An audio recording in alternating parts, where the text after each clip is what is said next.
ചിന്ത വിദ്യാർത്ഥിയുടെ അല്ലെങ്കിൽ കുട്ടിയുടെ മനസ്സിലേക്ക് വരുന്നില്ല എന്നുള്ളതാണ് പ്രധാന വിഷയം. അതുകൊണ്ട് രക്ഷിതാക്കളോട് പറഞ്ഞ പത്രം വായിക്കുമ്പോൾ രക്ഷിതാക്കൾ വായിക്കുന്നുണ്ടെങ്കിൽ രക്ഷിതാക്കളും വായിക്കാൻ നേരം കിട്ടുന്നുണ്ട്. രാവിലെ 7 മണി 8 മണിയാകുമ്പോൾ പോകുന്നുണ്ടാവും. രാത്രി വന്ന് വായിക്കുക, അല്ലെങ്കിൽ ഉപരി മൊബൈലിലേക്കോ അല്ലെങ്കിൽ ടി വിയിലേക്കോ ചർച്ചയിലേക്കോ മാറുന്നുണ്ടാവും. അതാണ് രക്ഷിതാവ് കാണുന്നത്. അപ്പോൾ അമ്മയും വായിക്കുന്നില്ല, അച്ഛനും വായിക്കും, പിന്നെ ഞാൻ എന്തിനും വായിക്കണം എന്ന രീതിയിലേക്ക് വിദ്യാർത്ഥി മാറുന്നു എന്നുള്ളതാണ് വീട്ടങ്ങളിൽ സംഭവിക്കുന്ന ഒരു പ്രധാന വിഷയം. അത് നമ്മൾ മാറ്റണം.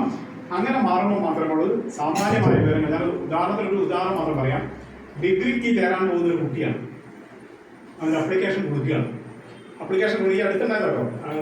അപ്ലിക്കേഷൻ കൊടുക്കുന്ന സമയത്ത് ആ കുട്ടിയോട് ഒരു എൻവലപ്പിൽ നമ്മളൊരു കവറിൽ അഡ്രസ് എഴുതാം, ഫ്രം ടു എഴുതാൻ പറഞ്ഞ സമയത്ത് ആ കുട്ടിക്ക് ഫ്രം എവിടെ എഴുതണമെന്ന് അറിയുന്നില്ല, ടു എവിടെ എഴുതണമെന്ന് അറിയുന്നില്ല, കവർ എങ്ങനെയാണിത് ഉള്ളിൽ അടക്കം ചെയ്തിട്ട് ഏത് പൊട്ടിക്കണം എന്ന് അറിയുന്നില്ല.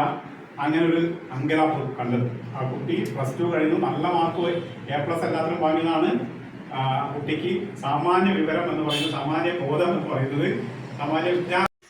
അക്ഷരം വെളിച്ചമാണ്, അതഗ്നിയാണ്, പൊള്ളലാണ്.